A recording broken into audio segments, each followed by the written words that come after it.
ವರಮಹಾಲಕ್ಷ್ಮಿ ಹಬ್ಬದ ಹಿನ್ನೆಲೆ ವಿವಿಧ ಊರುಗಳತ್ತ ತೆರಳುವ ಪ್ರಯಾಣಿಕರ ಸಂಖ್ಯೆ ಹೆಚ್ಚಾಗ್ತಾ ಇದೆ. ಹೀಗಾಗಿ ಖಾಸಗಿ ಬಸ್ಗಳ ಮೊರೆ ಹೋಗ್ತಾ ಇದ್ದಾರೆ. ಸೊ ಆದರೆ ಖಾಸಗಿ ಬಸ್ಗಳು ಏನು ತಮ್ಮ ಹಳೆ ಚಳಿಯನ್ನು ಮುಂದುವರಿಸಿರ್ತಕ್ಕಂಥದ್ದು, ಯಾಕಂದರೆ ಏನು ಬೇಕಾಬಿಟ್ಟಿಯಾಗಿ ಟಿಕೆಟ್ ದರವನ್ನು ವಸೂಲಿ ಮಾಡ್ತಕ್ಕಂಥದ್ದು ಮತ್ತೆ ಈ ಹಬ್ಬದಲ್ಲೂ ಕೂಡ ಮುಂದುವರೆದಿದೆ. ಏನು ಬೆಂಗಳೂರಿನಿಂದ ವಿವಿಧ ಊರುಗಳತ್ತ ಬೆಳಗಾವಿ ಆಗಿರ್ಬೋದು, ಮಂಗಳೂರು, ಉಡುಪಿ, ಕುಂದಾಪುರ, ಬಳ್ಳಾರಿ, ಹುಬ್ಳಿ, ಧಾರವಾಡ ಕಡೆಗೆ ತೆರತಕ್ಕಂಥ ಪ್ರಯಾಣಿಕರ ಸಂಖ್ಯೆ ಹೆಚ್ಚಾಗಿದೆ. ಹೀಗಾಗಿ ಏನು ಅವರು ಸರ್ಕಾರಿ ಬಸ್ಗಳು ಬೇಡಿಕೆಗೆ ತಕ್ಕಂತೆ ಸಿಗ್ತಾ ಇಲ್ಲ. ಹೀಗಾಗಿ ಅವರು ಖಾಸಗಿ ಬಸ್ಗಳ ಮೊರೆ ಹೋಗ್ತಾ ಇದ್ದಾರೆ.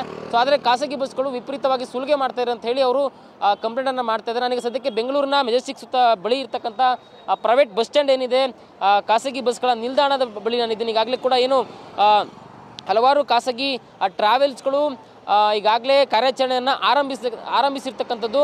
ಹೀಗಾಗಿ ಪ್ರಯಾಣಿಕರು ಕೂಡ ಹಲವು ದಿನಗಳ ಹಿಂದೆ ಏನು ಟಿಕೆಟನ್ನು ಬುಕ್ ಮಾಡ್ಕೊಂಡಿದ್ರು, ಅವರಿಗೆ ಒಂದಷ್ಟು ನಾರ್ಮಲ್ ರೇಟಲ್ಲಿ ಅವರಿಗೆ ಟಿಕೆಟ್ ಸಿಕ್ಕಿದೆ. ಆದರೆ ಯಾರ್ಯಾರು ಅದನ್ನು ಹಲವು ದಿನಗಳ ಹಿಂದೆ ಟಿಕೆಟ್ ಬುಕ್ ಮಾಡ್ಕೊಳ್ಳೋಕ್ಕೆ ಸಾಧ್ಯವಾಗಲಿಲ್ಲ, ಅವರೆಲ್ಲರೂ ಕೂಡ ಈಗ ಬೆಲೆ ಏರಿಕೆ ಬಿಸಿಯನ್ನು ಅನುಭವಿಸ್ತಾ ಇದ್ದಾರೆ. ಯಾಕಂದರೆ ಏನು ಏಕ್ದಮ್ ಟಿಕೆಟ್ ಈ ರೀತಿಯಾಗಿ ದುಪ್ಪಟ್ಟು ಆಗ್ತಾ ಇದೆ. ಏನಂದರೆ 700 ರೂಪಾಯಿ ಇರೋದು 1500 ಆಗ್ತಾ ಇದೆ.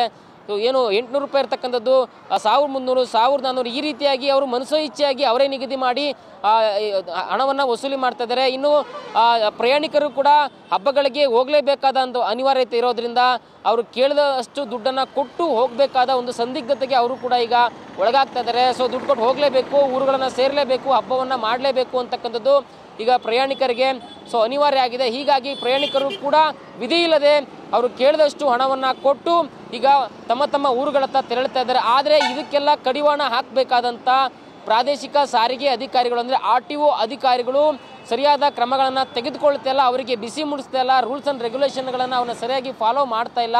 ಸೊ ಇದರಿಂದಾಗಿಯೇ ನಮ್ಮ ಮೇಲೆ ಈ ರೀತಿ ಅವರು ವಸೂಲಿ ಮಾಡ್ತಾ ಇದ್ದಾರೆ ಅಂತಕ್ಕಂಥ ಅಸಮಾಧಾನವನ್ನು ಕೂಡ ಪ್ರಯಾಣಿಕರು ಹೊರಹಾಕ್ತಾ ಇದ್ದಾರೆ. ಸೊ ಇಷ್ಟಾದರೂ ಕೂಡ ಪ್ರತಿ ಬಾರಿ ಇದೇ ರೀತಿ ಇರುತ್ತೆ. ಪ್ರತಿ ಬಾರಿ ಹಬ್ಬ ಹರಿದಿನಗಳು, ಸರ್ಕಾರಿ ರಜಾ ದಿನಗಳು, ವೀಕೆಂಡ್ಗಳಲ್ಲಿ ಖಾಸಗಿ ಬಸ್ಗಳು ವಿಪರೀತವಾಗಿ ಟಿಕೆಟ್ ದರವನ್ನು ಈ ರೀತಿಯಾಗಿ ಹೆಚ್ಚಳ ಮಾಡಿ ವಸೂಲಿ ಮಾಡ್ತಾ ಇದ್ದಾರೆ. ಸೊ ಇದೆಲ್ಲದಕ್ಕೂ ಕೂಡ ಇನ್ನೂ ಕೂಡ ಕಡಿವಾಣ ಬಿದ್ದಿಲ್ಲ.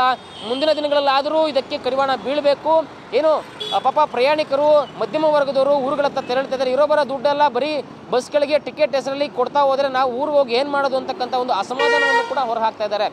ಸೊ ಕ್ಯಾಮ್ರಾ ಪರ್ಸನ್ ವಿನೋದ್ ಜೊತೆ ಲಕ್ಷ್ಮೀ ನರಸಿಂಹ, TV9 ಬೆಂಗಳೂರು.